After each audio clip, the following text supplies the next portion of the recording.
I'm gonna officially start. So I want to repeat what we did last week.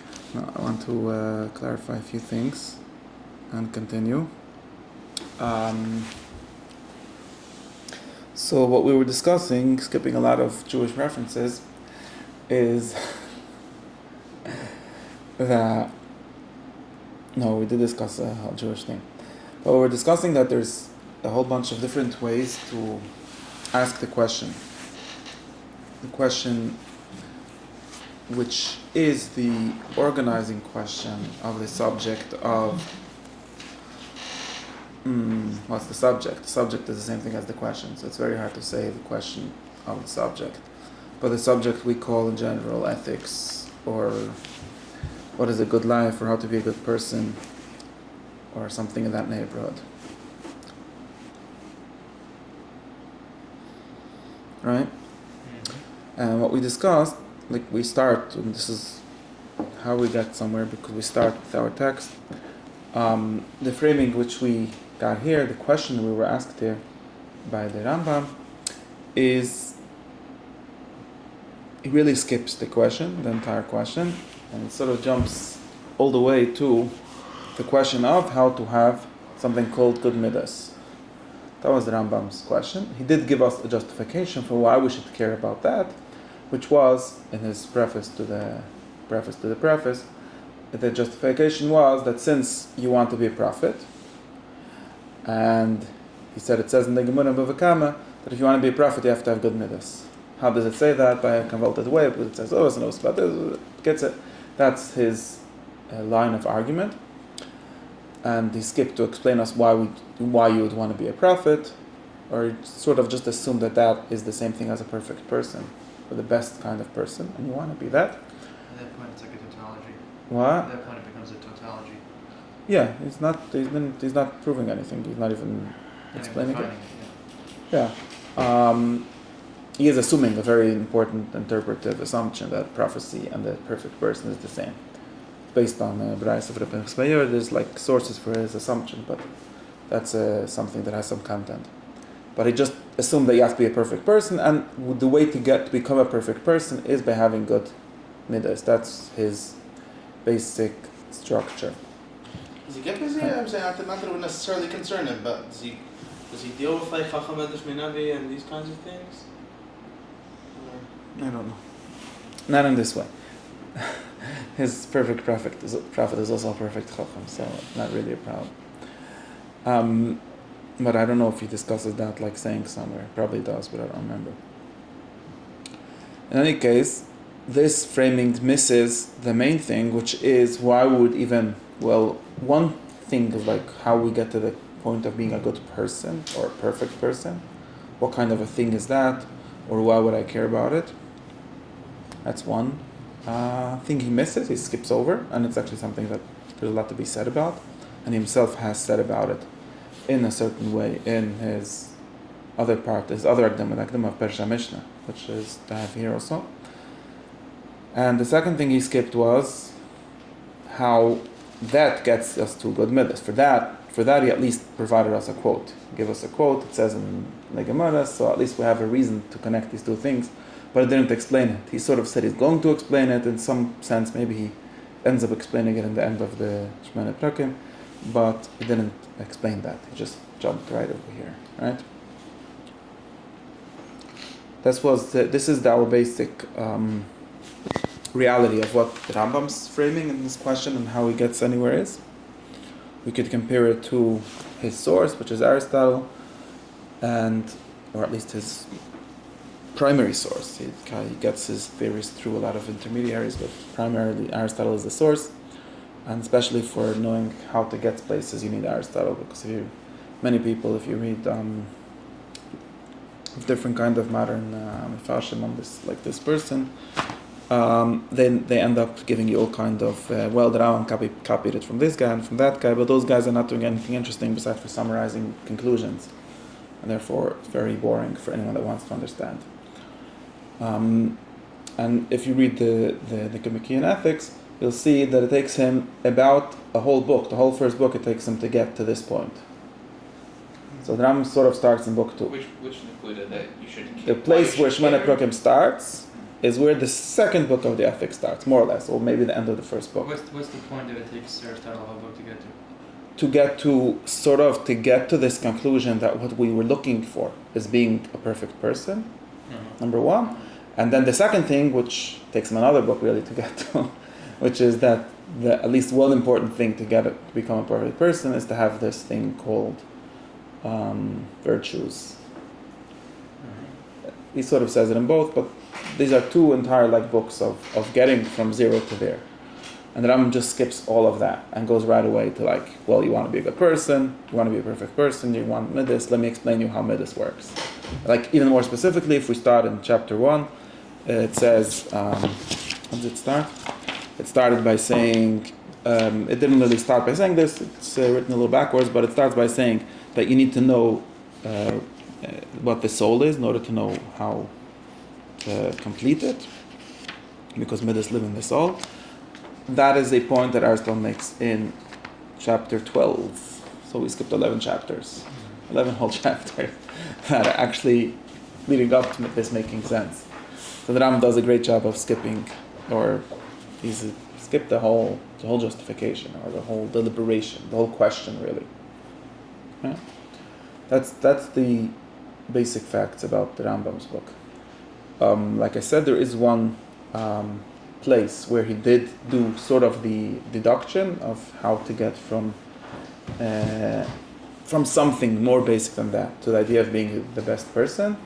That is and also to define what the best person is, or what kind of thing, what that is.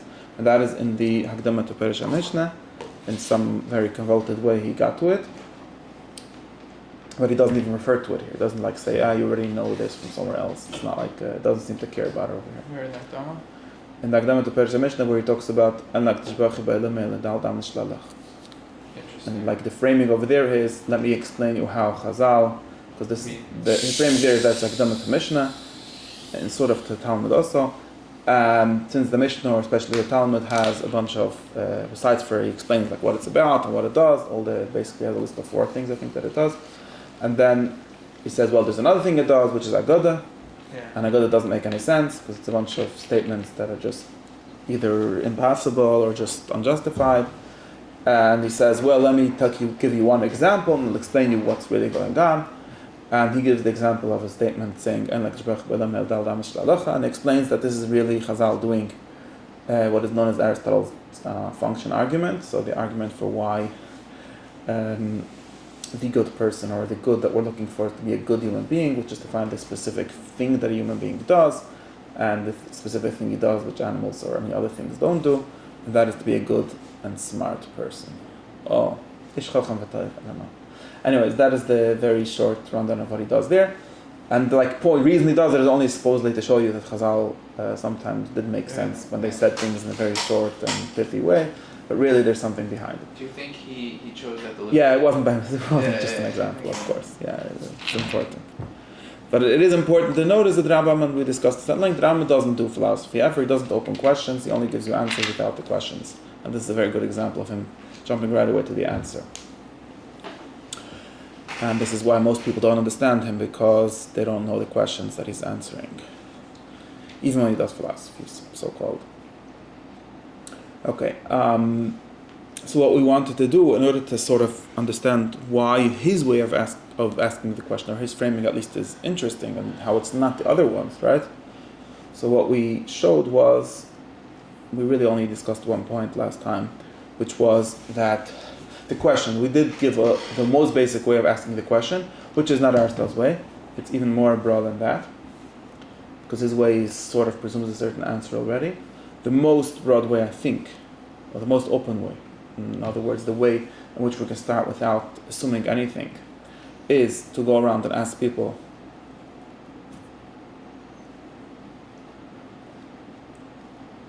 It means to live a good life. yeah. What kind of life is a good life?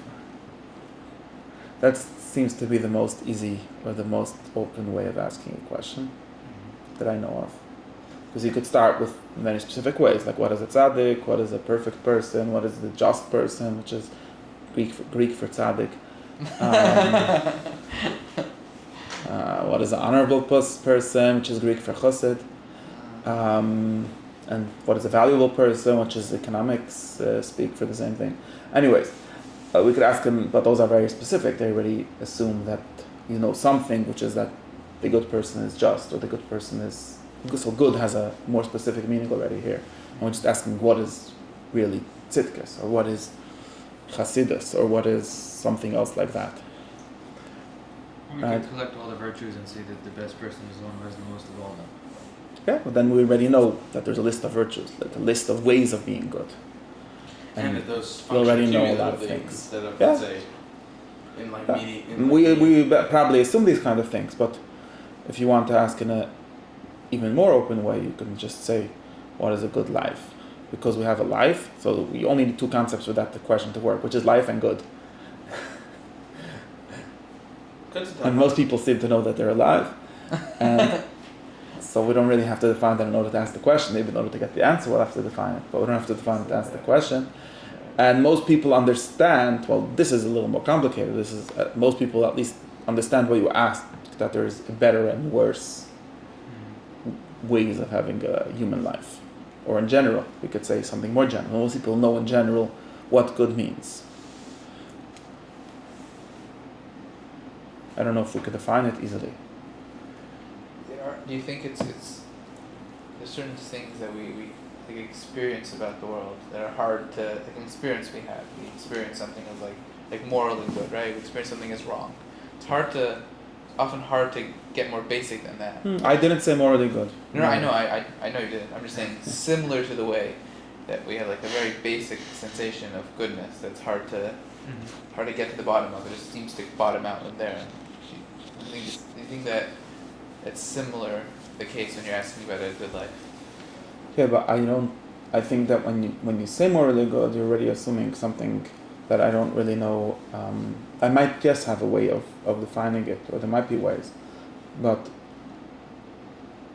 I'm not saying that I'm not looking. See, I'm not looking. Oh, this is another thing. I'm not looking for the thing that we can't ask on that. I'm just looking for a way to start my discussion. And I think that we could start it if we sort of know what we're talking about. That's all. And for example, I don't know that everyone knows what moral means. Right. It seems to be everyone has taught such a word, so you sort of, but I don't know if it refers to anything when we talk about it. And more specifically, moral goods are a variety of goods. Right. Morally good things are a variety of good things. So, which means that the more basic thing is good things. At least that's one way of thinking. A more basic category than... Yeah. And I think that because it's very easy, or pretty easy. That's why when you say moral good, it's something similar to like when Plato says the just. And it's pretty easy to say, well, there's no such a thing. Morally good is what your mother's voice in your head is saying, and that's all. It's very easy to... It sort of needs to be shown, or that there's such a thing. Maybe there's such a thing, but it has to be shown. But if I say, well, you sort of know what is good, it might be hard to say what is a good life. But if I can tell you what is good, it seems to be pretty easy to... It's very hard to deny that. I don't know if it's... And again, I'm not looking for something that's hard to deny, but I sort of think I know what I'm talking about. For every kind of things that there is, there are good ones and bad ones. Okay. It might be easier to That's a very basic thing. It might be easier to frame the question as what's the most desirable. Mm-hmm. And Only if it desires the good life. yeah, desirable is very complicated because it seems like we could desire whatever we want. If it's something sort of objective, then it's maybe the same thing as good. Right. If you mean... For me, it's the same thing. The question of the good life and the question of the most desirable life is the same thing. Desirable Depends on means if you mean should be desired. Well, What desire I think, means but should for be you- desired, or no, what? But I think if we ask the question Or what's theoretically about ultimately desire, desired. Well, you could also ask the question, what's ultimately desired, right? Obviously, like every person's desire, right? So Depends what you mean. Yeah. it does depend So on then what that you would if mean you, if you anything. consider that to be a desire that's I think that there's commonalities between people. that's Right, but confused then with other it's things, already but it's confused, fundamentally it's already aimed at conflated. something You're already moving fixed. away from the Then question of what's good to now desirable is some what's good, and aggregate what's of good is what's desirable, and they become synonymous. Maybe right? I'll listen to one person. What? That's what, for me, that's what good is based on. The most good is a function of desire. You could desire something Maybe that's... properly functioning desire. Yeah, sure.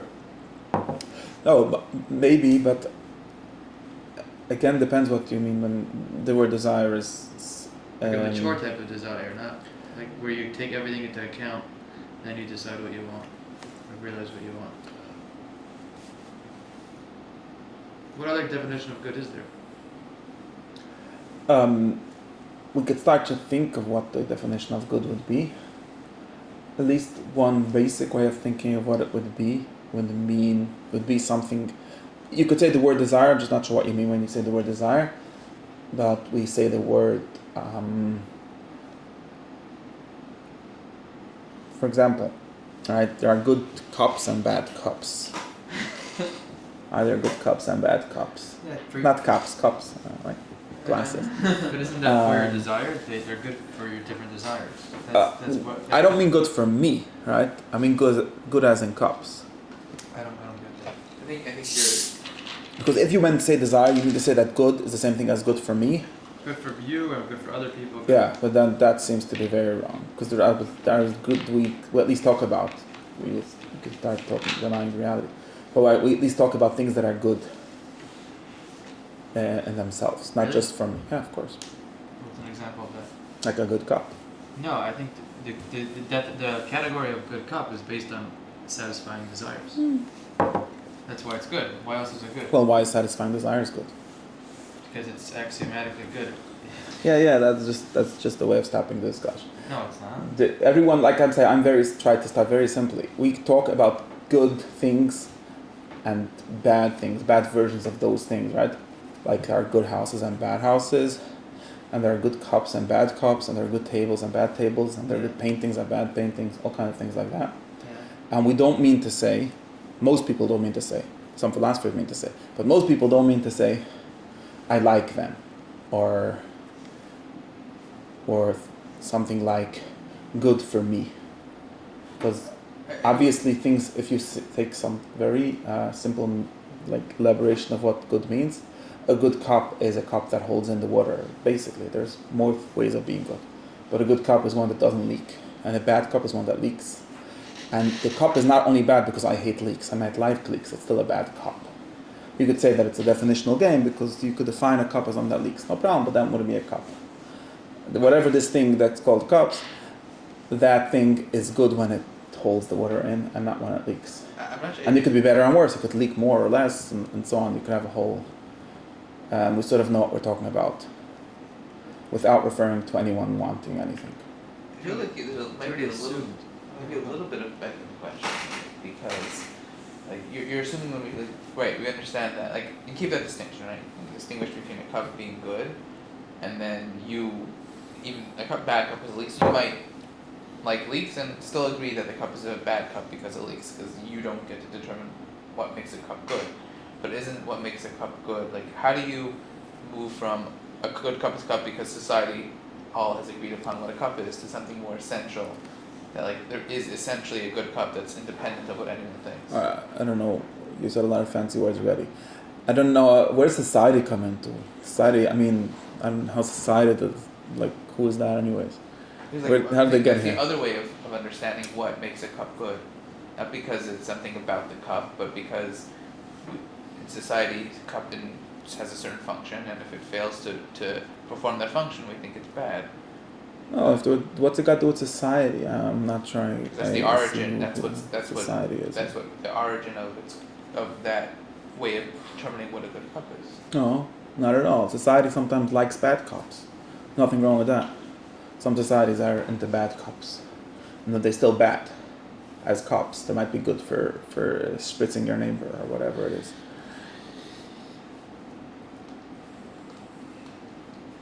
There isn't any. I don't need any boss to decide things here, to like lay down the law of what a good cup or a bad cup is. A good one is one that does, well, I already think something, but a good one is one that cups well, or that does the job of a cup, and a bad one is one that doesn't do the job of a cup. Now, who gave the cup its job? That's another question. Or after it has a job, or after there's such a thing as a cup. Maybe there's no such a thing. There's no such thing as anything. We should decide what everything is. But assuming, but we don't live that way, or we don't talk that way. So I just start from the way normal people talk. Normal people talk and live as if there are such things aside for them, and they can't decide anything, or even society, I don't know who society is, or at least they didn't decide it. And therefore there are good, better and worse of all kinds of things.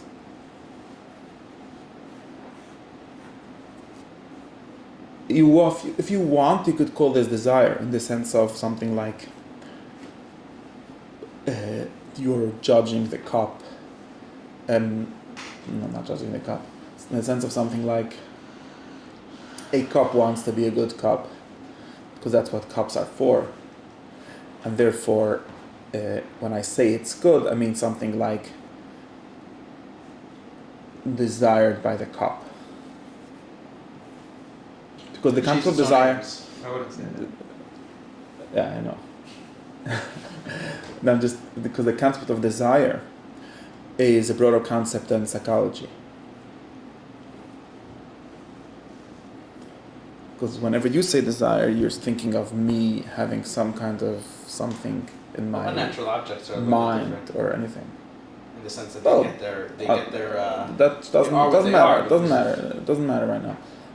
In other words, it's not relevant to this. It's true. I'm just saying that you could understand that sort of what we mean, and this is why it's tricky. But I have to explain this. If you think that desire as a thing, now desire as something like foreness or something like intentionality or something like having a measure internal to them, having something that tells them what if they're good or bad.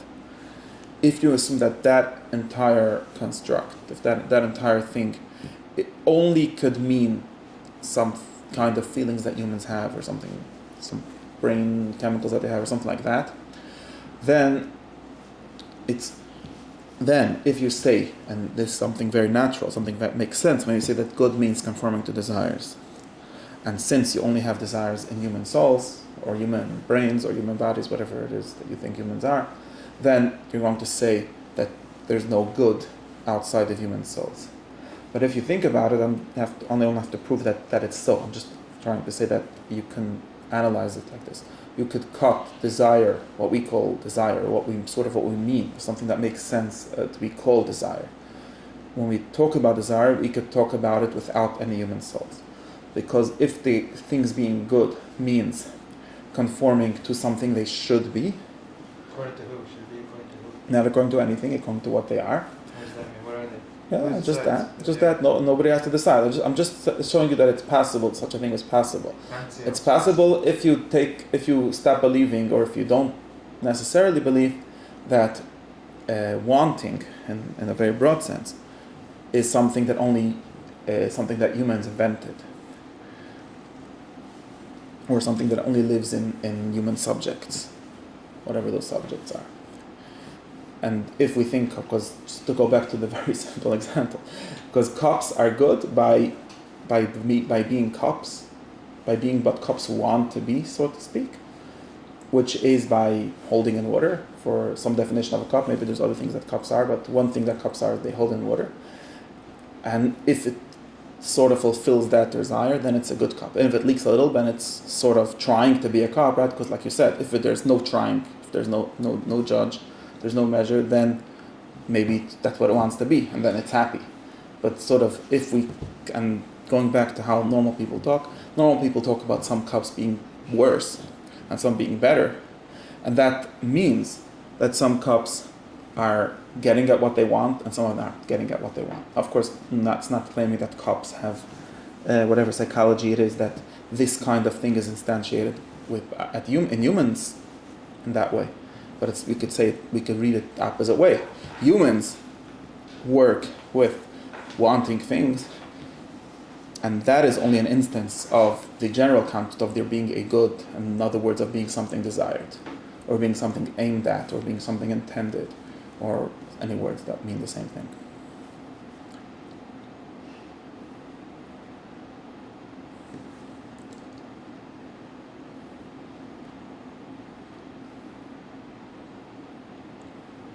Shortest onboarding.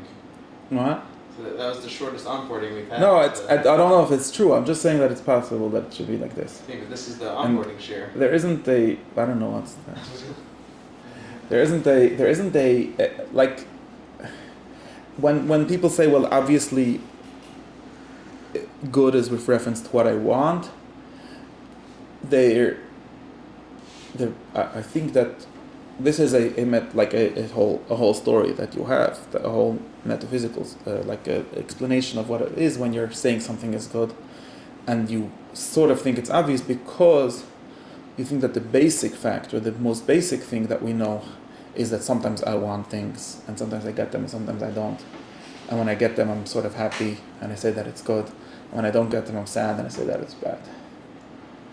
And we jump right there immediately because we're taught to think that only human subjects can be for anything.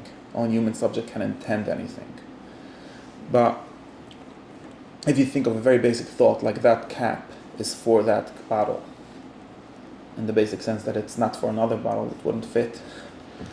And there's some kind of relation between the cap and the bottle, right? It doesn't have to know anything about it. That's not the problem. And it could be that that's why I'm not related. It could be it's not really in the cup because it was given to it by the factory. Said that's not no, we're not worried about that point right now. But just the basic sense of that it has certain relation with the bottle, and the relation is the relation of being for it.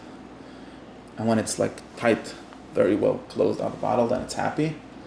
And when it's leaking, then it's sad. And not. I don't mean to say that it's happy in the way that you're happy. I mean that you're happy in that way. We're jumping very far here. Where did I get to this whole thing?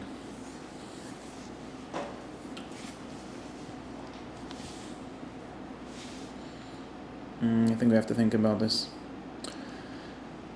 Okay, so I have to get back to my book. So what I was saying is, if this makes any sense, we talk about good things and bad things. And that's what I was saying, that when I talk about a good life, right? There is a theory you could, right? Then what I mean is that what is the better way of having a life, of living a human life? Now, where did I? Okay, we could put this question about this ultimately on the side for a second. Now,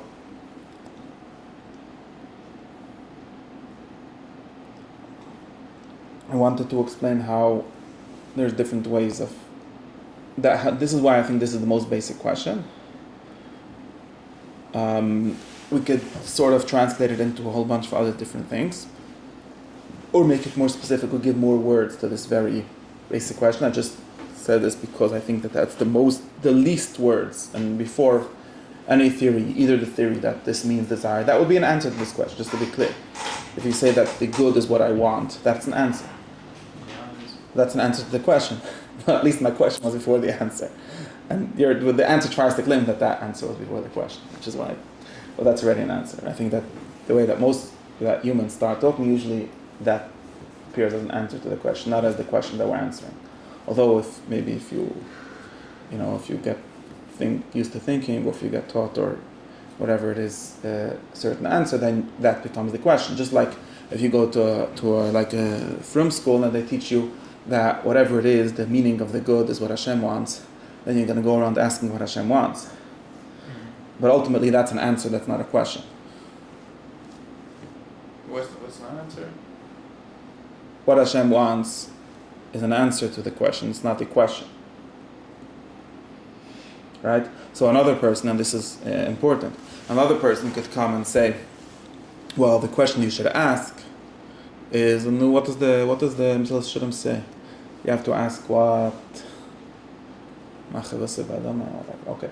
What is the first question the person has to ask? That's what it says in the Mesilas Yesharim. First question the person has to ask is, what does Hashem want from you? He doesn't say these words, and it's not. I don't know if he means any of this, but anyways, that's how most from people read what he says. But that is not really a question that a human being can ask. That's an answer. That's a question, assuming a specific answer. You already know that what is good for human being is to do what Hashem wants, and now we need to know what Hashem wants. Make sense? No, it could be he's saying that don't ask what's good for you, ask what's good for your country. Yeah, you could say that, but that is assuming my trying to be very simple. Nobody begins with that question. You could it could be the second question. You could say, well, you don't exist, only your country exists, and therefore you should ask that question. Say that. You can get to that step. Yeah, it could be that. I'm not here to disagree with him. I'm just saying that, using as an illustration, that if you say that the question should be, or many from people would not even be happy with you saying that, right? They'll say that that's how you get your best life.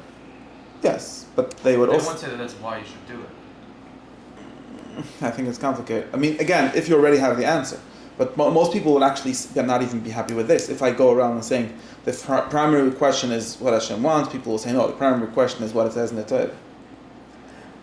Because we know that what Hashem wants is the no problem. But it does change the question. The question you ask changes, and it also changes what you're allowed to write. Now, whatever you say, it has to say in the Torah, otherwise it's wrong, by definition. And some other person, and this is like a whole machlokas, or something, which is what happens if Hashem wants something that doesn't say in the Torah. Right? Then some people say, well, it's a theoretical question, since blah, blah, blah, but maybe it's not, because of Lishma, maybe you get into all these things. But it's obviously, and if you make like a philosophical diagram, then obviously, even assuming that these are correct steps, then the question of what is good for me, or again, not for me is an answer. What is good life? What is good? Is the first question. An answer to that question might be what Hashem wants is good. Or maybe you could really deny this and you could even say, well, who cares what is good? What Hashem wants is the point. I'm not entirely sure that you can do that. People try to do that.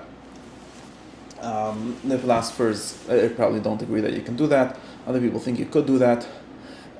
I'm not sure who is right. You wouldn't be able to do it because it just, why should you? But in my sense, you can't do it. In my sense, which is like, let's meet a guy in the street and ask him what Hashem wants from him. He's going to say, what Hashem wants, what are those things?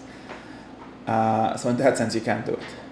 No, if you meet a nice, good Christian guy, you ask him what God wants from him. You say that. Or Jesus wants from him. He could be able to think in those terms. Yeah, because he was taught. But again, you have to do one of that. You have to do one of these. Yeah, because I think that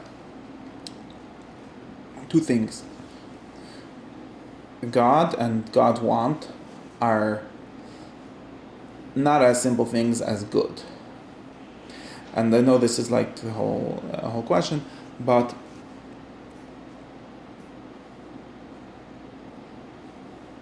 I could really answer that if someone tells me that you shouldn't ask what is good, you should only ask what God wants. I could answer him, why should I care what God wants? Yeah, you could say that, but some people might say it's intuitive that I should do what God wants. Yeah, everyone, I know. I happen to be on your team, but you have to answer. Yeah, you have to answer something like it's intuitive, because, or it's intuitive in the sense that maybe he knows what is good for you, or maybe because he's stronger than you. Yeah, I agree. Or I maybe think most because people have this. It's interesting. Most people just have this intuition that what God wants is good. Okay, so then the good is prior. No problem. I don't care if you skip a step, but then the good is prior. Okay, but then the good is prior. Still, if your intuition is that what God wants is good, then the good is prior. I guess a good way of if a God can want bad things and you still should do them, then I have to ask you the question of why you should do them. I don't know if that's. I don't know if right. Right. No, the youth people don't think about this, but that's the youth pro question. But right. Anyway, guys. There's an underlying assumption that most people think that what God wants is good. Yeah. Okay, so then I'm not gonna have a problem with that. It's only if you think that what God wants is bad, or He could want bad things, which is very weird because how do you know that they're bad? So then we're back at good. So either, anyways, so most people don't think. Most people do say that their primary question. Most religious people, Jewish religious people claim that their primary question is what God wants, or what God demands, which is maybe not the same as what He wants, or what He wrote in a certain book, which is another third thing. But ultimately, probably philosophically, and definitely the way the Rambam thinks, probably the way most other people that are serious think, that the base for that is going to be what is good. You're coming down pretty strong on one side of the Yisrael dilemma. Yeah, there's not really a dilemma. There's just a proof that you have to do it this way. There was never a dilemma. Anyways, yeah, of course. Now, that's one thing. Another thing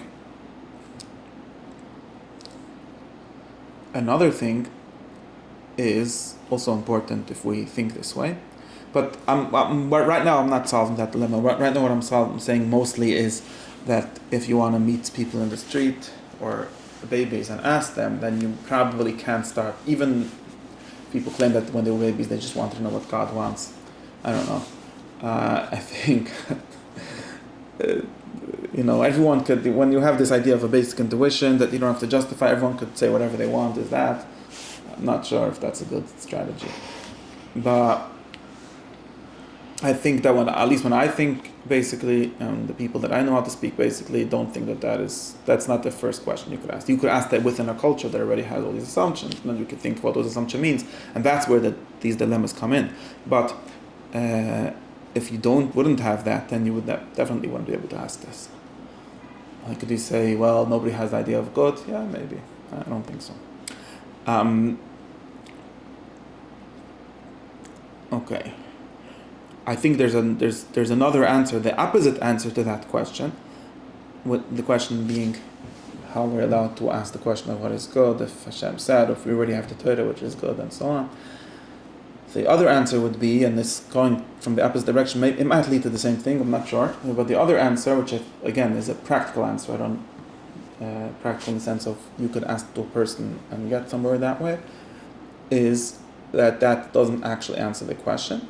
Because, well, if you just purely what God wants, then we immediately need to find out what God wants, or how are we going to know what He wants?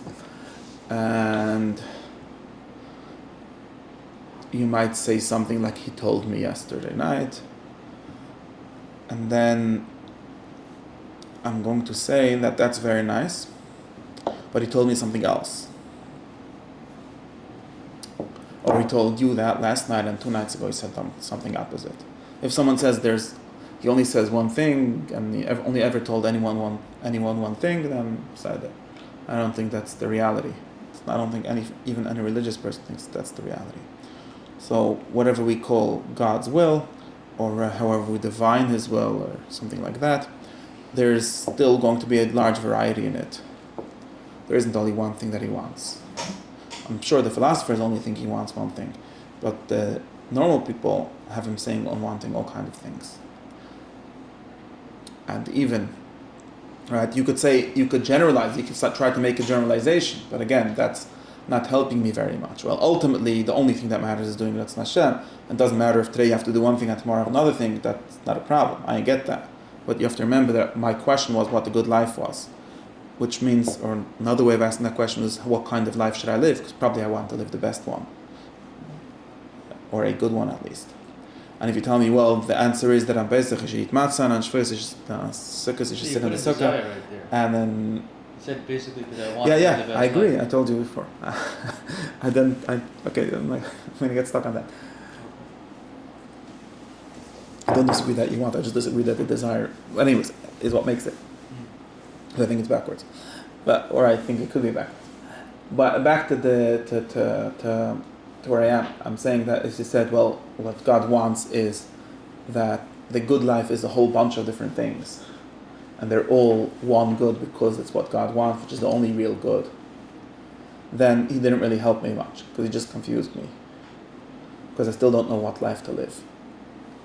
And if I want to make more concrete this question, I could say something like, is there only one kind of perfect person that you recognize according to your religion? Now, some Litvish versions of the religion only recognize one, but most of them don't. And in reality, there's a whole bunch of different ones. Which is just a very simple way of seeing that having God's will doesn't solve our problem of which is the best life. Because God seems to want a whole bunch of lives. And just saying that, by definition, his wanting is what makes them good and not something else, doesn't solve my problem that me as a human being has. Because I still need to know if I should be a big lamdan or a big tzaddik, or more of a lamdan than a tzaddik, or more of a tzaddik than a lamdan, or I should be a lacha guy, or if I should be a gada guy, or if I should be a machshava guy, or if I should just do chesed, or if I should just make a lot of money and give it to tzedakah. So you're looking for one theme or I didn't say there should be follow. one. Maybe there's more than one. I'm just saying that. But then you get back to the problem, which one should you follow? Yeah, for me. Which one I should follow is, yeah. Well, assuming that a person can only do one thing or mostly one thing or something. One thing has to be prioritized over others. Or maybe one thing at a time. I don't know. I'm just sort of using this to show that Ratzon Hashem or Torah doesn't solve the problem.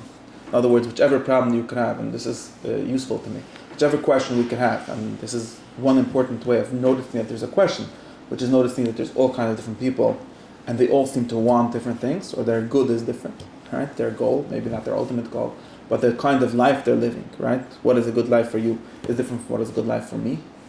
This is a fact. It's not something, not a statement of a diversity or something. It's just a fact. There's a whole bunch, and I don't think there's even, right? And you could even go further than that and say we can't even imagine some kind of ideal society where everyone is doing the same thing.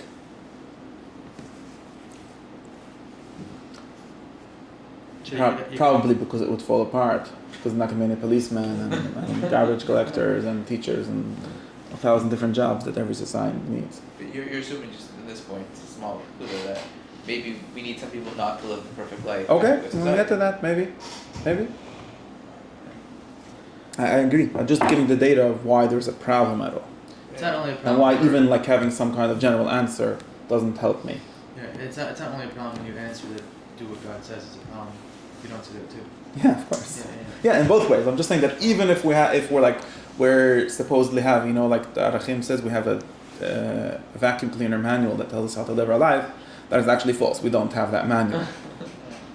Yeah. Or at least not enough to solve the basic question of what life I should live. Does the fact that the Torah needs interpretation, I think it should also complicate just looking at the Torah, or do you think that's less of a concern than the other concerns you raised? That might be another place to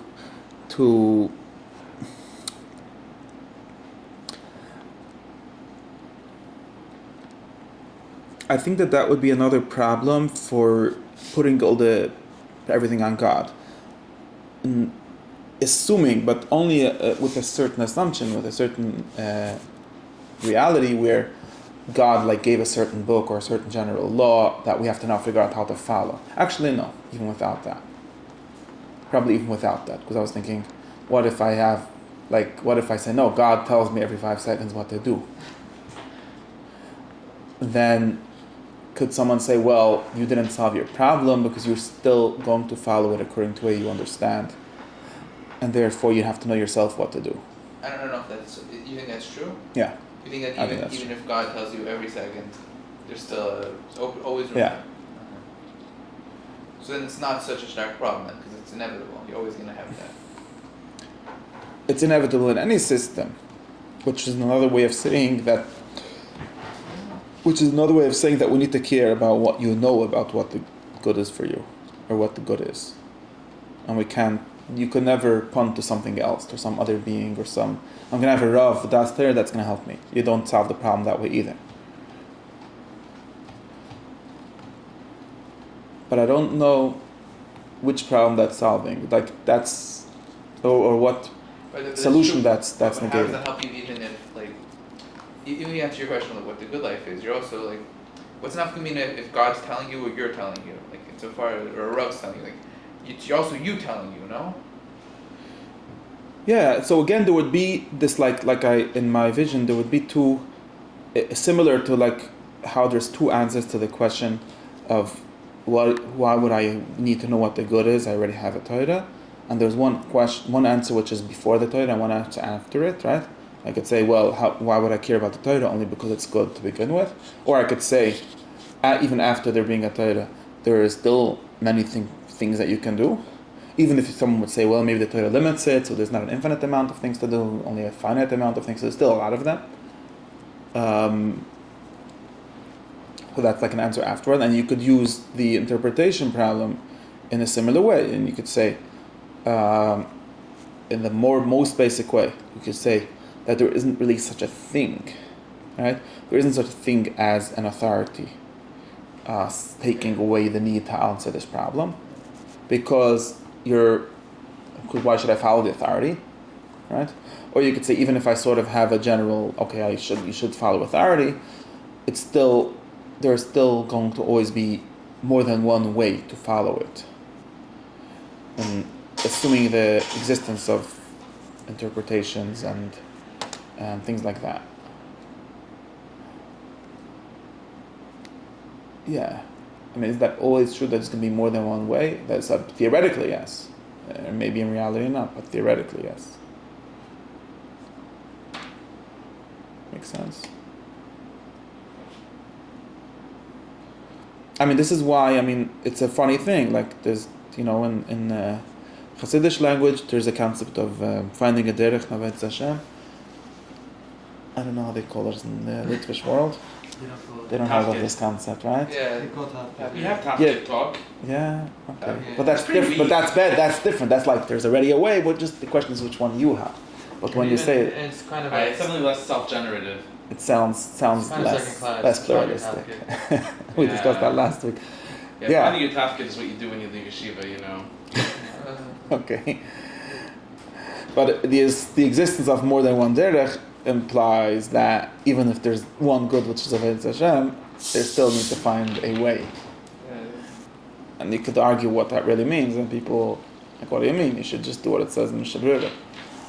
And there would be two answers to that. One is that the Mishnah is still not determinate enough.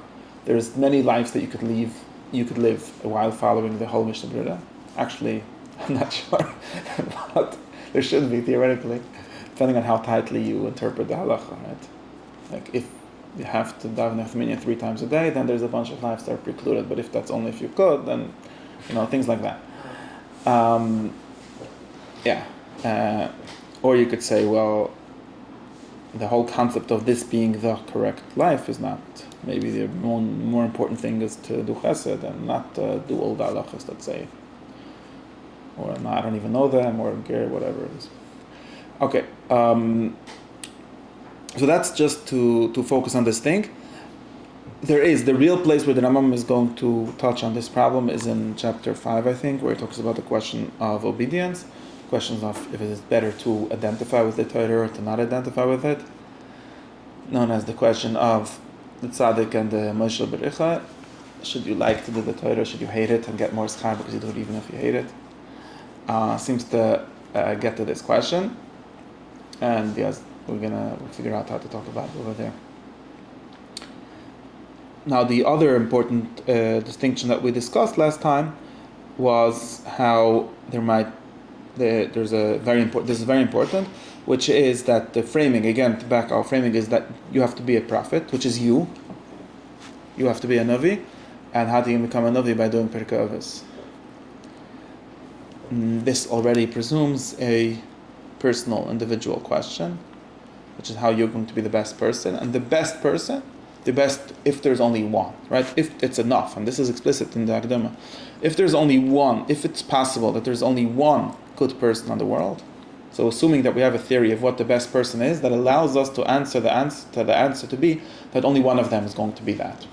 Only one of the people. All the humans and all the generations of humans, maybe even, there only needs to be one. Logically, it's at least possible. And that one is what we call the Navi. And this question now is the secondary question now is how to become that. But it's still a question for the one person. And even more than that, which makes it more complicated, which is something like this. A Novi is, besides for being a perfect person, is also a role in society. At least the kind of prophets that we usually talk about.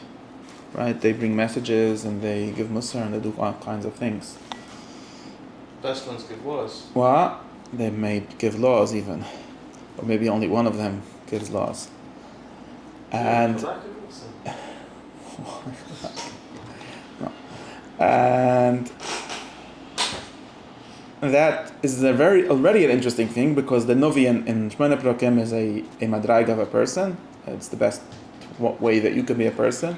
And the Novi in like Torah or something like that is mostly not that. He does like to have this distinction where you could be a Novi for yourself, but most of what a Novi is interesting for is not as being the best kind of person that there could be. It's as being the one who teaches the other people and has a whole work to do in that sense. That's interesting. Another way we could see this is, we discussed something interesting, which... The Navi is the personal good of Nevuah the same as the community good? Good question. I'm just giving you places where to hang this problem on. Another place to hang the problem on is we've discussed that Rambam said, and he did reference in the beginning here, that why is Pirkei Avos in Seder and Zikin? And he gave an answer, which was, there's two answers, but the second answer was that it's Pirkei Avos is right after Sanhedrin, and the person who needs the good midas the most is the Sanhedrin. And he goes on to give a long explanation and a long K'missah for the Dayanim to know all kind of ways in which they have to follow Pirkei Avos. But he says something like this: why is it more important for the shofet, for the judge, to have good midas than for a regular person? Because if one person has bad midas, he only hurts himself. But if a judge has bad midas, then he hurts everyone. So now we have something, we're still talking about the specific good midas of the judge, right? He should have all the contradictory things that he discusses. He has to be exactly in the middle in a Are whole there bunch virtues of that different only ways. exist on the Sanhedrin level? Meaning, Right, that's what I was order thinking goods about. become apparent? No, what he's talking about here is there's same good. In other words, like for example, I mean, maybe it's not so relevant in the practice, but something like you have to have mesunim baden, you have to have patience to listen to all the people in the beis, the arguments. On the other hand, you shouldn't have too much patience, because sometimes they're just hacking a kaparan and they're trying to fool you, and you should just cut it off. You have to have like the wisdom to figure that out. And of course, if you don't, then you're not going to have any good judgments. That is a virtue for everyone, in some sense. It's just a way of relating to people. It's a way of judging things and so on. But if you do it wrong, then your wife is going to suffer. And if the judge does it wrong, then everyone's going to suffer. So it's more important, but it's his personal virtue, and it's not like a specific kind of virtue that only he needs. I don't think virtues there's... that only exist in Sanhedrin?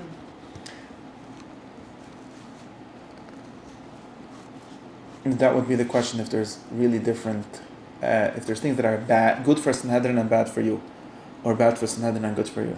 Or even if every member of Sanhedrin is a good person, should every good person ought to be a member of Sanhedrin? It's another way of asking it. No, what he says, again, I don't know. I think what he says is that there are certain goodness and badness that make a bigger difference if you have more power, if you're more important. Forget about But the it doesn't scale. right. I mean, I don't think. No, if certain things become apparent at scale. it doesn't seem to say that. And is that even a correct way of thinking? I don't think he would think so. I can imagine. Could you tell me of a virtue that you don't need only if you're in the Sanhedrin? I'm thinking about it. I can imagine some that might need to be adjusted differently as a member of the Sanhedrin. Okay, but that's true for everyone. All of them have to be adjusted differently according to the situation. Not the Navi, really. The Navi should just be perfect. Yeah, but Not in perfect. his Or interaction with says- humans, he's going to sometimes be upset and sometimes not upset. And if he makes any mistake in any direction, he's doing it wrong. Agreed, But- but what that might mean in terms of how It's not it's usually static. initially calibrated is an important question. I don't know if there's an initial calibration. You have. I mean, it's actually very important part, and to get to this, it's actually a very important part of the way they think about goodness, that they don't have rules. They only have something like. Application.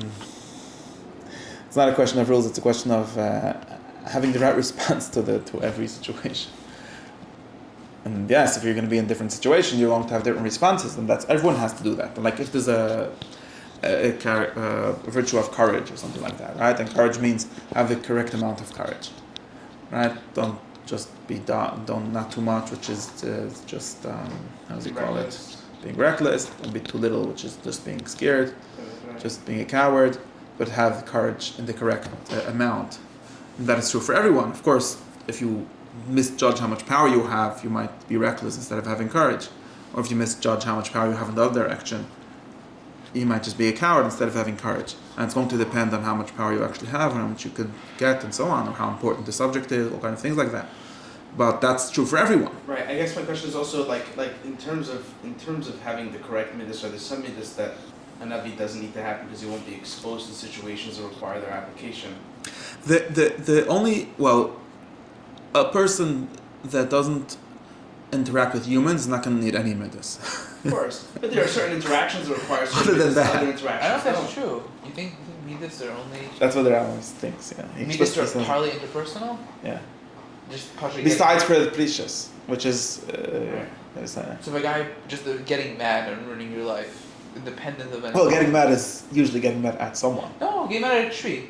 You're getting mad at the wind. That's a relationship. Guy wakes up, but guy wakes up in the You morning. could get mad at yourself. Mad at yourself, saying, but or just question. You wake up in the morning and a tree fell on your house, and you're just mad that you don't have a house anymore. So you go and burn Mad down. at God in that case. I'm saying, but it's not a person. Yeah. Then you go up and burn down your barn because you're so mad. You do something stupid. Okay, maybe. I think even if these I things can haven't find said it. expression I outside, don't know. I think even He if does these- say such things. We have to think of what it means. I think But if then these you're still find- having an interaction with the world. If you don't have any interaction with your world, then Okay, the world. Okay. I still think that it's most of usually the other just people, I misapplied. wonder. If I get I don't angry know. about someone and I It's not find that really doesn't exist, that's still in some sense interpersonal. No, no, I'm right? saying, but the tree in the house. No, but the interesting Yeah, question I here wonder is to if there what extent are that's a if there are confusion. things that are good for people in certain situations and bad in others, or bad for other people. We also tend to assign personhood to the things that we're angry at. And then again, I don't think he says that here. Right. The interesting question is something very close to this, right? Which we have to get to, which is. Where was I? Okay, so I gave you the two spaces where it does seem to mean there does seem to be a general, a communal level for this at least, because just like a Navi is not only for yourself, and the same thing a judge who he claims is the main recipient of this Musar and Birkavos. This is more important, like you said, it seems to be the same thing, but it's more important. And now this being more important, right? This being more important is basic. In other words, it's not, well, you're going to do more harm, so you're going to be a worse person, right? This is an interesting question, right? Are you a worse person? I really want to know this answer to this question practically. There's many people that are not such good people, or average, okay? Let's say he's an average guy. He only has a certain amount of courage. Now, one day they made this person, they gave this person some power. So now many more people suffer from his lack of courage. Or from his over courage, which happens less, but some people have that also. Now, did he become a worse person? Like, it's very interesting. We have this judgment. Responsibility of people who don't have much power. He became a worse person by a different evaluation at a different scale. Did he himself, in terms of as an individual? So like sometimes I think it's not fair. Like that guy, like imagine he wouldn't be the whatever. Yeah? Whoever you're thinking of. Imagine he wouldn't have that power. Okay, so Nebuch, his wife would suffer. Okay, he's not the worst person, like many people, his wife suffer from them. I don't think we don't write a book, a chapter in Tanakh to hackle him, right? And now the same guy, he didn't change, he's the same kind of guy. He's just applying his way of decision making to a very important subject, and turns out to destroy the world or whatever. And now we're like really mad at him, but it's not fair. He's just an average guy. What do you want from an average guy? Why does he need to become a great guy just because he became the leader? He could resign. Yeah, that's unfortunate. I don't know. Oh, he should know his place and not become the leader. Yeah. Or he should know his limitations. That might be a So that's a whole. mistake. But that's another whole virtue. You see, that's even that's But he was even only arrogant on a personal you're level. demanding him to have even harder virtue, which even less people have, which is to not take upon themselves things that they can't do. I actually had this discussion with someone about a certain thing. Like, what do you want from the guy? He's a regular guy. He happens to be the yeshiva, but like, you can't expect him to not get involved in things he has no idea what he's talking about. That's like a big madrega. He's not that madrega. That's the highest level. That's already some chanuvi. That's like a nova. I don't know. I don't know what it is, right? So now I really want to know. It seems like the Rambam would say that he's actually worse, and he's worse because the basic judge, the basic measure of goodness here, is not only one person, or in the same way that it's one person, two people is double as bad. It's actually double as bad, even though. So this is here. If you switch the focus, if you switch the measure from how bad you are as a person as to what you do to bad for two people. Right, he's even more Then he's actually worse. Right. He's really worse because the criteria is being bad to a person. Even if you could leave the criteria as one person, being bad to two people is twice as bad as being bad to one person. Right. You're just being bad to yourself, so you're bad not It's an exponential scale. One level. But you're bad to yourself and another person, then you're twice as bad. You're actually twice as bad, although you have the same midas. This doesn't work with a purely individualistic way You of could take thinking. it the other way though. You could say that the guy who's just Twice him as and his good? wife. No, the guy who's just him and his wife. If there's any way he could become the guy who's better, even if he doesn't become that guy, if there's any way he could become the guy who has more power, even if he doesn't become that guy, he's as bad as him for not working on his midas. Because it's implied, the situation is implied. No. It could happen. Right, that's what like Abba Musa would say that also seems wrong. Preparatory. That like you should if you take it as a preparation, okay, like Moshe, like the story is like he was a good shepherd and that taught him to be a good leader or whatever. Okay, that makes sense as a preparation, as a training. But I don't think someone would say that It's a bad, really he's a bad potential judge, but he's not a bad judge. No, right, no, someone would say like really the guy that is a bad shepherd is as bad as Rav Ben Nevat. Like that seems wrong. Although maybe it's why he was a bad leader, because of that. Like Abba Musa would say this. So here we see how if you hurt your wife and if you would have been the president, and imagine you would be the president, you would act like this, many people would die, so you're as bad. Yeah. But you're Good not as attack, bad. I mean, come on, are you? Yeah, I mean, A good mush attack. Like you said, potentially. Simulate scale and power. It's You know. hard to say that you're really as bad. I don't think. if you're depending bad is like a cup, right? So the cup, right? Cup is good or bad because of how much it. Example, right? So you pour 100, right? It's why people shouldn't you drive. pour $10,000 cognac into your cup, and the cup as a whole, so it spills. Yeah. Or you No, pour but seltzer. I into struggle your with this cup. with It's car the same. Right, but then it Right. became actually worse. I struggle with this became with a car worse cup? accidents. It The did guy a worse the guy thing. did a regular Okay. human amount of negligence. The problem is you put him behind the wheel of a Honda Civic, right? And because he was put in a position of power, a simple, I think what was to be considered to be within the acceptable range of human negligence, resulted in a loss of life. Right? He became because of his instrument. He became Yeah, that's pretty much serious. worse. It's a big That problem. guy drank too much beer and he got in the car and he drove. We try to like horrify people out of these things, but it's within the scope of Well, you human should. negligence. I These things happen. agree. So maybe, like we're saying, maybe we should think it the other way around. Maybe we should Like take away since cars, you're not drunk for and it. you hurt your friend, like he said in a joke about him, you're really just as bad as the guy that killed 10 people by driving into them when he was drunk. Just since you're not driving, I mean, okay, so no, but I don't think. Saying, yeah, but your propensity for destruction is Maybe, amplified maybe if you're behind gonna the drive wheel. tomorrow and now you're course. building the habit of negligence within yourself, then it could have effect. Not only on that, you your ever see how driving. angry people get behind the wheel instead of put them in front of people online at the Target? They're so nice. At a red Okay, light, but that's they're another- honking, yeah.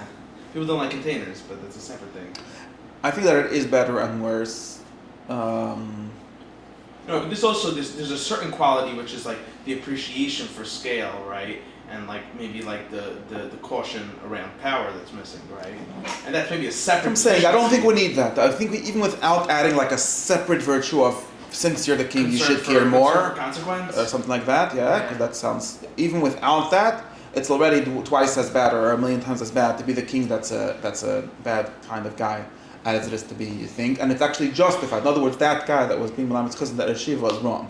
Because when you're in the Yeshiva, it's true, he would be bad if he would be that way in between his little group also, but now it's even worse. Why can't you Pasha just distinguish between being bad and doing bad?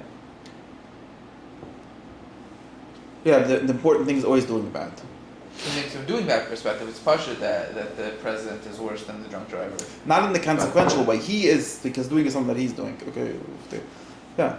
But I think He's a worse person because he's doing more bad things. That's what a worse person is. Someone that could do bad things is not a bad person. Someone that does bad things is a bad person. That's part of the whatever for other reasons. We think it's like everyone in jail is murder. that is. Murder. Not doing bad things. That's true. They're That's why we put them the to jail best to make them people. better. They're the best That's people. the point. Isn't that the point? We put them in jail because they could do bad things. So that if they're not forced, they're going to. But yes, maybe they're actually being better. No, I think they are. I mean, hopefully. I don't know. Yeah, I mean, like Aristotle says that when you're asleep, you're not good or bad. There's no he quotes like a saying that someone said that half of the time or whatever, as long as you sleep, the good and evil people are the same, and he means morally the same.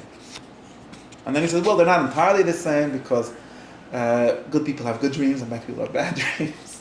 It's okay, a little different, but Tachlis is basically the same. Yeah. But that's another discussion of action. I think what I want from this is that even without adding a new kind of virtue, which is like the cloud or something like that, it's still bigger or greater or better and worse to think about a bunch of people being good than to pick out one person. It might be, like you said, it might not only be cumulative, maybe it's exponential. It might how to do the math is another discussion. But even without all of that, it's already better. It's interesting though to see that there are certain vices that become apparent at power that don't exist. That's what I'm saying. I'm not the notion not of power agreeing with that. corrupting does it in specific I don't think ways. power corrupts. I think power reveals. Like that's what I'm saying now. I mean, I agree. It's always sometimes. everything corrupts. If you have a problem, you have. I know, but I mean power in the sense of like. I don't know. One example comes into mind because we know an author who wrote a book like this, but instrumentalization of the.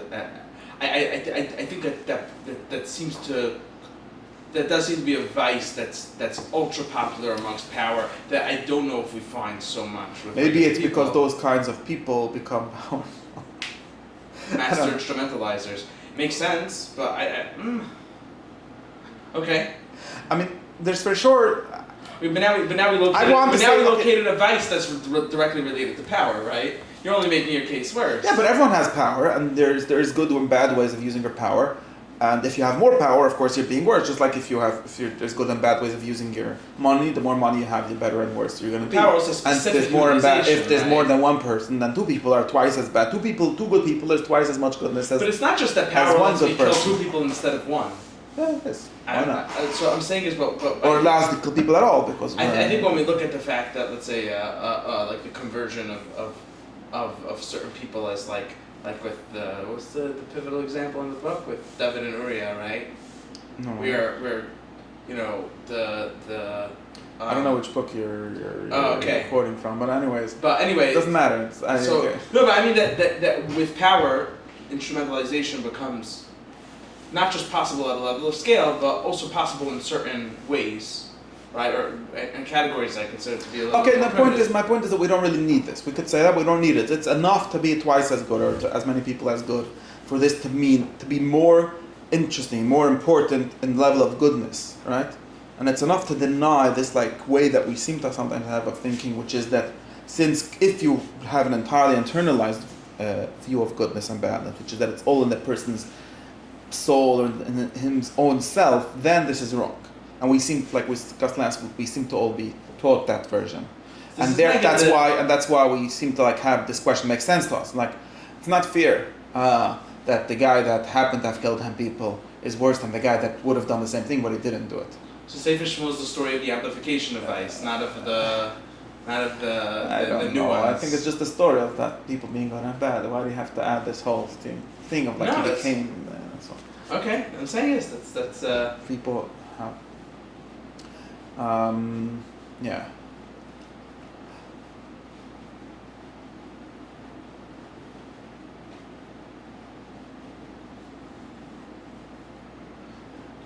And that's why when we ask the question, but this is important. That's why if we ask a question of how to live a good life, you should not only think of one person. You should think of two people because it'll be twice as good.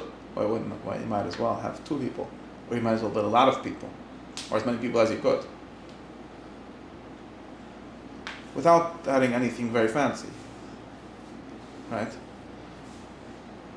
In other words, you can get to the political question, which is the question of what is the good life for everyone, for many people, for a group of people, for the whole world, all people, without adding something special about society. Just put society as more than one person. And therefore it becomes greater to talk about that than to talk about one question. To talk about one person. This is the answer for why Aristotle calls ethics. Aristotle says this. Aristotle literally says this. What I told you now is something that he says. He says when one of his ways, it's one of his ways of getting to politics is to say for. It says like this: for in the end of chapter 2, it says for even if the good is the same for one person and for a city, so even if it's the same, maybe it's different, but even if it's the same, that of the city appears to be greater at least, and more complete, both to achieve and to preserve. For even if it is to be achieved for only one person, that is something to be satisfied with. It would be great to have one good person. But for a people, so a whole array, a group of people, or for cities, it is something more beautiful and more divine. Just by math, and not by anything else. Yeah.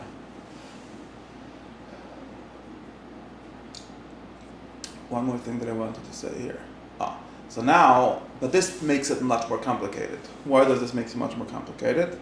Because of what we discussed earlier, that one of the reasons we get into this whole problem is because in a city or in a people, there's more than one kind of person. And there's probably always going to be more than one kind of person. Unless you think you're going to have a city of perfect, virtuous people who all are curling a lot.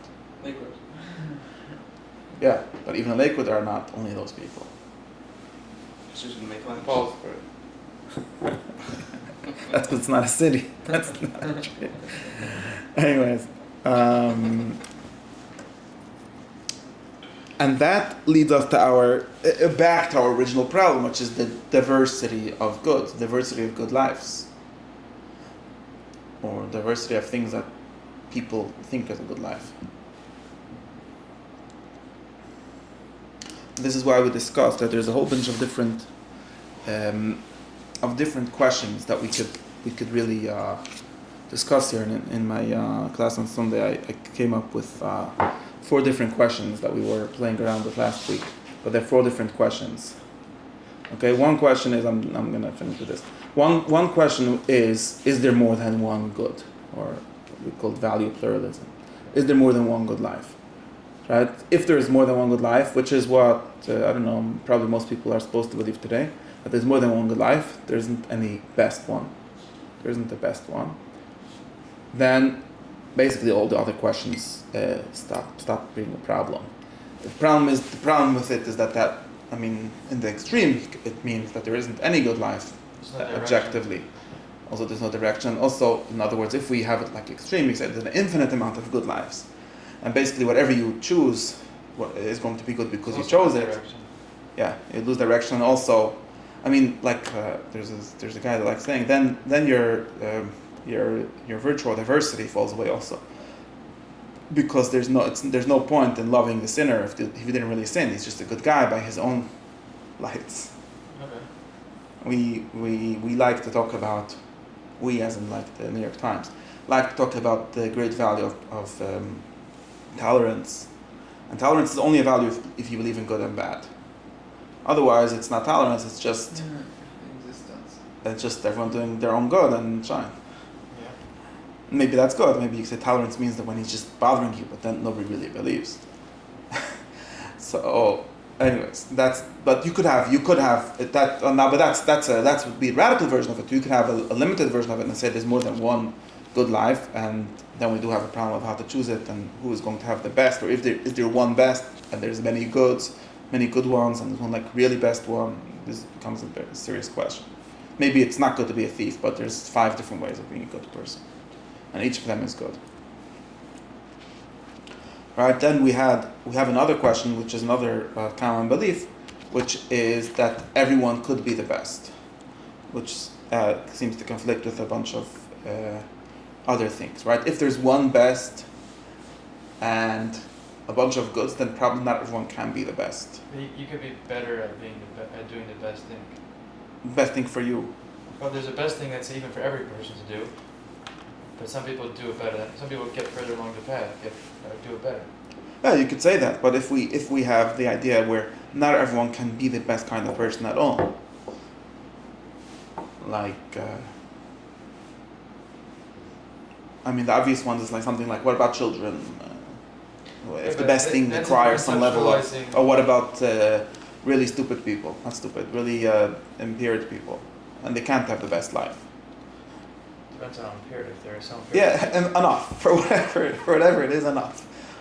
Well, then you're basically talking about people that you can't communicate with. You're going down to different levels. Yeah, yeah. But you do get into a conflict with like egalitarian belief, where like everyone can at least have the best life, or maybe there's only a certain amount of slots of the best life, and you have to, whoever gets there first. Maybe everyone decide there's a race, but whoever gets there first gets it, and then nobody else can do it. Like if the best thing is to be a king, then it's probably very hard for everyone to be the king. At least if being a king means controlling other people. If you could be a king by yourself, then that's not what we're talking about. Right? And of course we have a question of who decides. Okay, so not everyone can be the best, so the king is going to decide for everyone which kind of life they're going to have. That seems also not a little bit not fair or wrong, according to another common belief, which is that everyone has the right to decide. And even if we don't have like radical version of this, that when you decide it actually becomes good, even if you have like version of it where you can decide which of the good lives you want or something like that, or if you want a better one or a worse one even, within some limit, even that somewhat conflicts with the need for there to be a bunch of different kinds of people, if a society actually needs more than one kind of person. Right, and then we could talk about a fourth conflict, which is, which we've been talking about the whole time, but just because we can have all kinds of configurations of these 4 things, which is the question of if the good for one person is the same as the good for a society. That's where we're really now. If it's the same, then you would have to say something like that there's more than one good or best for a person, assuming that there's not going to be only one kind of person in society. But if there is a good, and this is something that someone like the Rambam believes, that there is one best thing, but not everyone's going to be that. And society won't exist if everyone will be the best thing, which turns out to say that what is the best thing for you is not what is the best thing for everyone. And here we have a real problem. So how do we get you to be the worst, have a worse life for the good of everyone else? Serious issue. Only if we have. What? I find the deficiency. This was the issue really we were discussing last time. So do we tell you to have a tafkid, or do we just? Or you can have a government that pays for the cattle. Okay, but the guy that's paying is not having his best life. Same problem. No, he's there anyway. Okay, so we sort of blame everyone for their choice, for the kind of bad life that they have. But if they really have a choice, we're just saying that.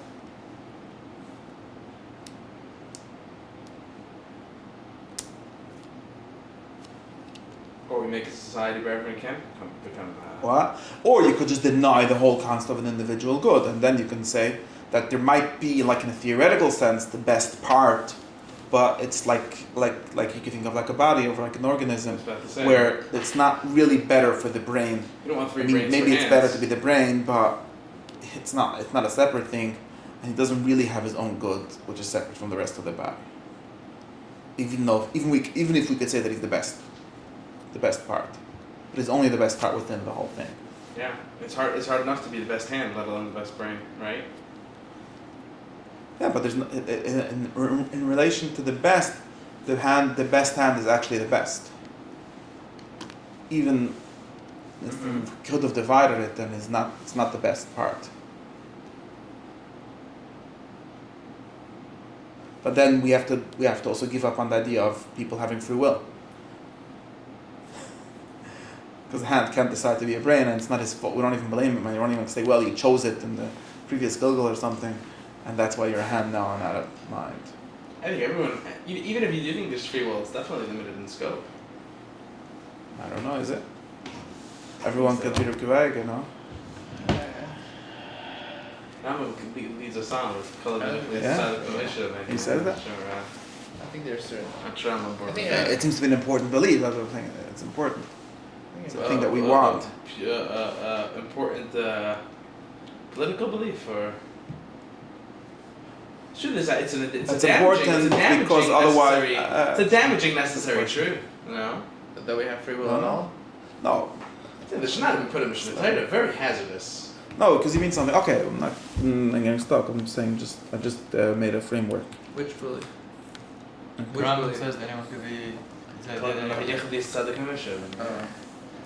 Yeah, but does that mean also you could be Moshe, like you could be the leader of the Jews? Not obviously not everyone could be Be that. the best tzaddik fireman. Moshe Rabbeinu was a navi. Yeah, again, that's why people that read that Rambam get into these different solutions because they're bumping into these conflicts. I think it's clear that he means that in the context that he means you can be a tzaddik. I mean, you could have do what you. I think that's a teretz. No, I don't think you ever meant otherwise. Anyways, I'm happy with the kstira. I'm happy with the problem. Or I think that's more clarifying to have a problem. See. But like I said, it seems to be important if you think about the like extreme Moshe thing. It seems to be important to, if you want anyone, I think to something like this. If you want, since the Rambam will tell you something like this, since nobody is born Moshe or anything like him, if you want anyone to become Moshe, you have to teach people that they could. Even if very few people will succeed, and maybe even if very few people could succeed. To what extent does the person you become? But if you will teach the opposite, then nobody will succeed. That's basically The issue is if you take someone who could have been a very good musician, to what and extent the instead person he you goes, become contingent on the options that were put in front of you. So you can say you can be a tzaddik. You always made the best choice given the opportunity, but you weren't alive. right, but 3,000 that years ago, so theory, you- okay, of course, That's said life. said that. Of course, we're not talking about. No, so what I'm He saying doesn't is- literally say you could be 3,000 years. No, so what I mean. That is- wasn't the no, my point, but it's true in every part in life, right? You could live on a desert island your whole life and never have an opportunity to leave. There's two things. The limit to the person So you the become. thing is, if it's still, you see what I don't want to say, and the Rambam wouldn't say, is that we can't limit the whole goodness of a person to the correct choices in his thing, because we have this idea of objective goodness. If it's really better to be 3,000 years ago, actually I'm not sure about that. But if it's better to be 3,000 years ago, then maybe it's very sad that that we can't. But it's sad. There's something wrong. It's not what I'm saying. I'm just saying that in general, when you talk about how good a person is, there's a combination of two things: the combination of the circumstances in which they find themselves, Yes. and then their natural choices. Yeah. And so, you're always limited by the person you could become. You could have made every good decision in your life, and still not be Moshe Rabbeinu. Forget about living 1,000 years And ago. then you're going to be slightly worse. What? You're going to be a slightly worse person at least.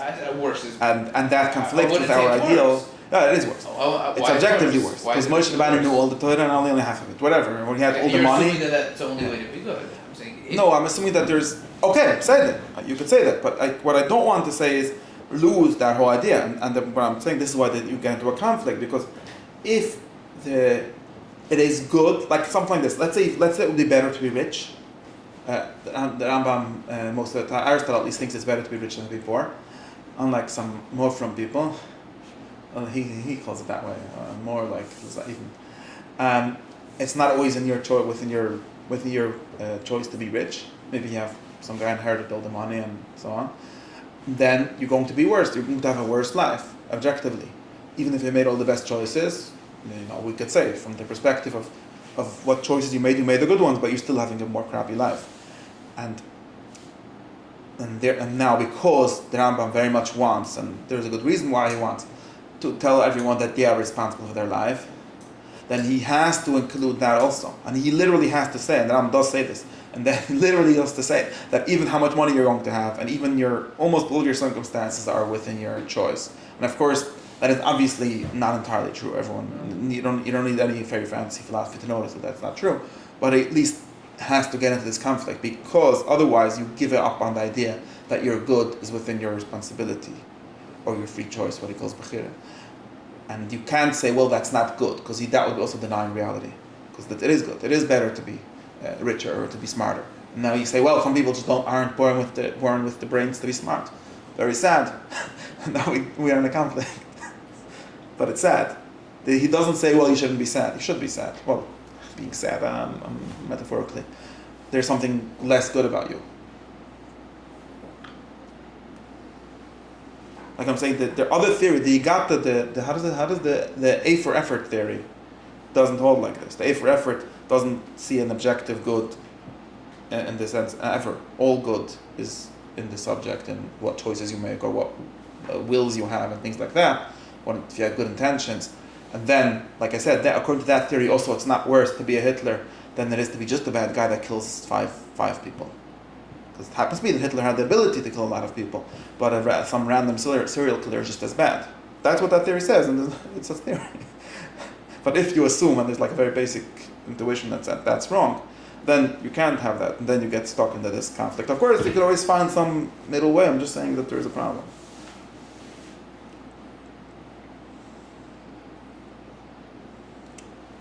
Anyways, and what I mean to say is that we do have to find a way to be objectively good, not only to have good Zionis, like I want to be good. Because if I don't tell you that, if I tell you, well, you only have to want, and you end up only wanting like some whatever. That's what we can't say. You see, whenever they tell you, okay, so you only have to, there's a problem here, basically. You get stuck in what you tell them. You get the educational problem.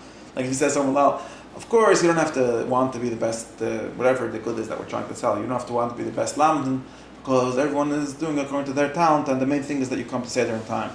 But that's not true. It's not the main thing. It's actually good to be a better lamdan. And you're going to have to work on that, because it is somewhat within your choice. And to the extent that it's not, then maybe, of course, what I told you is false, but I'm going to have to bump into this problem.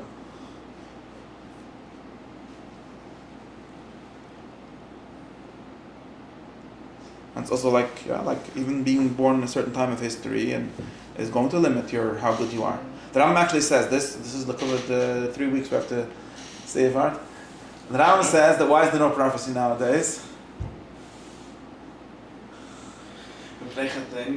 Yeah, so there's like a spiritual theory, like since God isn't, therefore he hates us and he doesn't talk to us and all like that. And the Rambam doesn't hold to that theory, because that means that prophecy is just God deciding arbitrarily things, and that's not how it works according to him, because it has to be a natural, it has to be rules. So he says something like this. He says that in order to be Lowy, you have to be happy, you have to be besimcha. And it's impossible to be besimcha if you're living under the bad government. It's impossible. Because how sad is that? It's objectively sad, like you say, I'm going to be mechazik and be besimcha. Okay, you can be mechazik as much as you want, you're still going to be sad. At least sad enough that you're not going to be a Lowy. That's what it says in somewhere in the Prakim. So that's an important thing. And it's very sad. Yeah, you believe this. It makes sense. You think the Rambam believed that there was no couldn't reach the goal? No, you could maybe do, but not as much as if you would have. You would have to. Because he believes in the subjective world, you can't say, well, I'm going to just take enough drugs and deny reality. Maybe that works, but maybe that itself is a certain problem with your prophecy, because it's being cut off from reality, so you're not going to be able to take into account a bunch of things that you should. But yeah, and that's sad. Like, and some of the sadness is not our fault, or it is our fault. That's why we have Tanis to try to make it, to get. That's how we have to fast on Tisha B'Av, like it says in the Tanis, in order to stop having Tisha B'Av, right?